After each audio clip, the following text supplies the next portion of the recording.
nós vamos receber aqui a doutora Tereza Winkler, neurologista. Doutora, muito obrigada pela tua presença. Eu que agradeço o convite para falar desse tema tão importante. É importante, doutora, porque é pouco conhecido pelas pessoas. As pessoas acabam ouvindo falar, acabam assim, ouvindo, aquela pessoa teve o diagnóstico, mas não sabe do que realmente se trata. O que seria, de fato, a esclerose múltipla? A esclerose múltipla é uma doença que afeta inicialmente a bainha que envolve os nervos. Ela acaba no final afetando também a fibra nervosa, mas no começo ela afeta mais a mielina, que é aquela capa que envolve o nervo. Se a gente pensasse num fio elétrico, é aquela capinha que a gente tem por fora, primeiro é aquela capa que é afetada. Então é por isso que é importante o tratamento precoce. Enquanto a gente tem só essa capinha sendo lesada, a gente tem a fibra preservada. E isso ocorre porque vai havendo uma desmielinização, que é a perda dessa bainha de gordura, e um processo inflamatório. Só que desde o começo, associado ao processo inflamatório, nós temos um processo degenerativo também. Nas fases iniciais, a gente tem um predomínio muito grande do processo inflamatório e pouca degeneração. À medida que a doença vai evoluindo, isso vai se invertendo. Nós passamos a ter mais degeneração do que inflamação. Então, se você começa ali a ter o desenvolvimento da doença, consegue ainda segurar, como que se a pessoa ela conseguisse ali segurar o desenvolvimento, a progressão da doença. Sim, isso é uma coisa que a gente vê muito nítido na clínica, podendo comparar os pacientes da época que não existia medicamento específico. A época que eu estava na residência, nós tínhamos só medicamentos para tratar o surto. Na década de 90, começaram a aparecer os medicamentos que a gente chama de modificadores da história da doença. Então, eles conseguem colocar um freio na doença. E quanto mais cedo se começar esse tratamento, maior a chance do paciente ter uma boa evolução. E quais são essa progressão da doença, vamos dizer assim? Como que a pessoa começa a perceber que ela tem a doença e como que ela vai progredir? É uma doença que é muito variável, porque ela não afeta uma estrutura especificamente. Então, não é uma doença do nervo específico, do nervo ulnar, do nervo radial. É uma doença que afeta o sistema nervoso central, que é muito amplo e tem muitas funções. Então, nós podemos ter o paciente com sintomas muito diferentes de um para o outro. Os sintomas mais frequentes que nós temos é queixa sensitiva, que não é assim, formigou, eu vou achar que é esclerose múltipla. Mas se eu tiver um sintoma sensitivo que dure mais do que 24 horas, constante, não é vai e volta, é um sinal de alerta.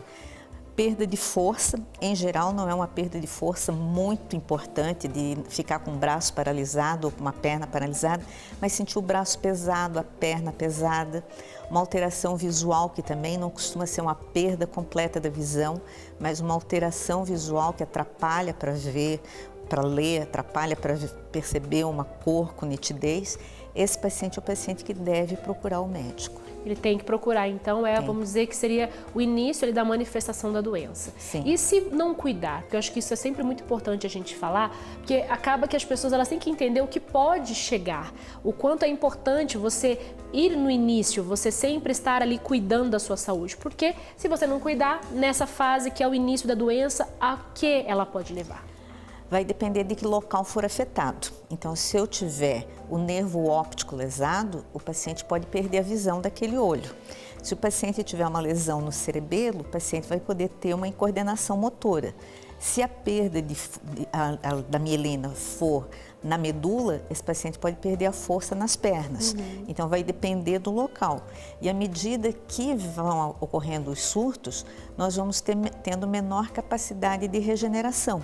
Então, por isso que é importante, e até porque hoje nós temos muito mais medicamentos que agem sobre o processo inflamatório do que sobre o processo degenerativo.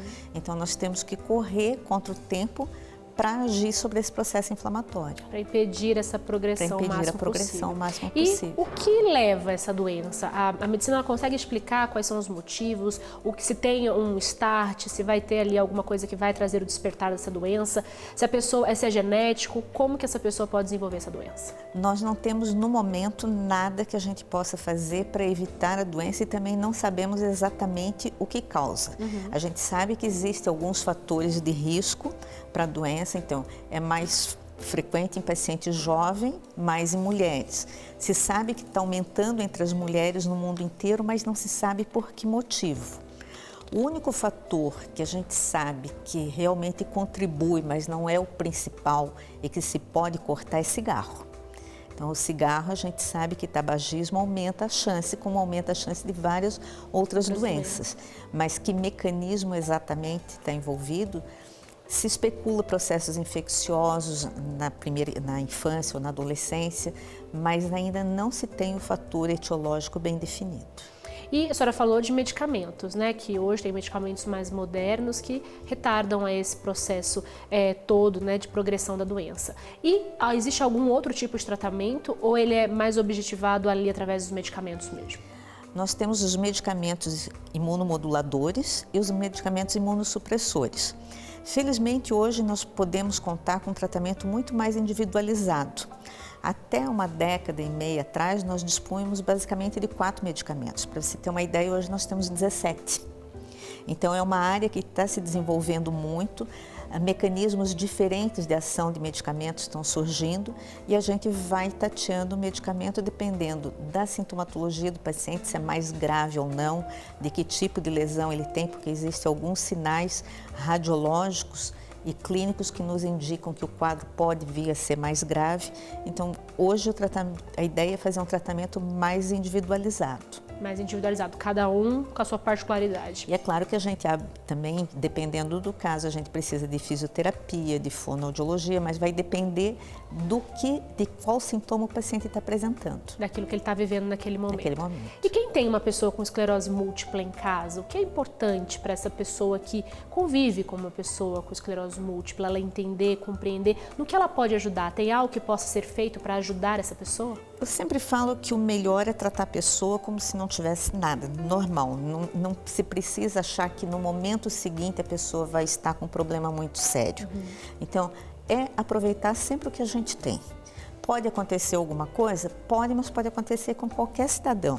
Então, assim, o que a gente sempre pede é coma pouco sal, porque a gente sabe que dos fatores de risco para a progressão da doença, a gente tem que a ingesta abusiva de sal, então isso é o que a gente controla. Agora o resto, vai passear, vai se divertir, vai fazer planos, é uma mulher jovem, quer engravidar, pode engravidar, não é uma gravidez de risco, é uma gravidez normal. Existem alguns medicamentos que, para os casos mais graves, se pode manter a medicação durante a gestação sem risco para o bebê. Então, felizmente, a gente tem muito a oferecer para esses pacientes hoje em dia. Então, qualidade de vida é o mais importante. A atividade física é importante também. A gente sabe que os pacientes que fazem atividade física, se mantêm ativos, têm um prognóstico melhor. Muito bem, doutora Tereza Winkler, muito obrigada pela tua presença aqui. Acredito que foi muito esclarecedor para que a gente possa aí tirar, né, tanto estigma que as pessoas colocam às vezes sem saber e que pode ser sim cuidado e com certeza, sempre cuidando da saúde é o melhor caminho. Muito obrigada pelo convite. Nós que agradecemos, sucesso na carreira.